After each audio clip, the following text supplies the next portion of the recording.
Kaya lang Domingo man tirada na buta sa tong gamay nga farm, magluto-luto na buta kilid sa tong pispan. Kaya pila bukad nga grabe na pud kayo na akong bisiha mo nga ato ni rewardan ang atong kagulingon nga ato sa pagkaon og lami. Og sa mga tanan kung wala na magitan ng buhi og mga tilapia kay nakaron ta nakapokus sa tubaboyan karon ang tinawag nga atong istorya na kay wala similya atong ubrahanan mao nga bakante ang ato ang mga pispan. Sayang lagi kayo ang panahon nga bakante ang atong pispan pero saon ta man kay wa tay magumbrahan nga kana biton dili mga anak ang mga similya. Kanang naka ginger reverse ba pero na parenti ra magyapon atong pispan dire dili man nato ni unsaon or gubon ba nato.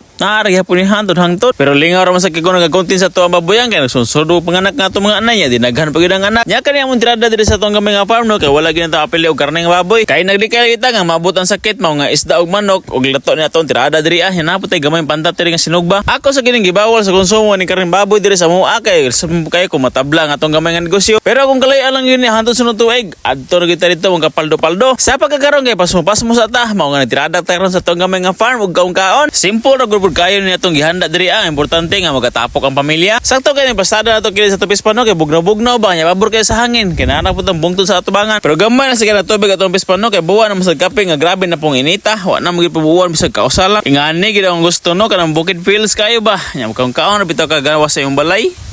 Nindutas kaon. Murag itoyo siguro ba nga wata similya nga mapalit karon sa tong kumprahanan kay grabe na pong inita. Pero kanang tubig sa tong pispan pwede ra gyapon nabihan kay di man gyapon na siya mubas sa indili gyud siya muuga ba. Pero sige lang bawi lang tapon.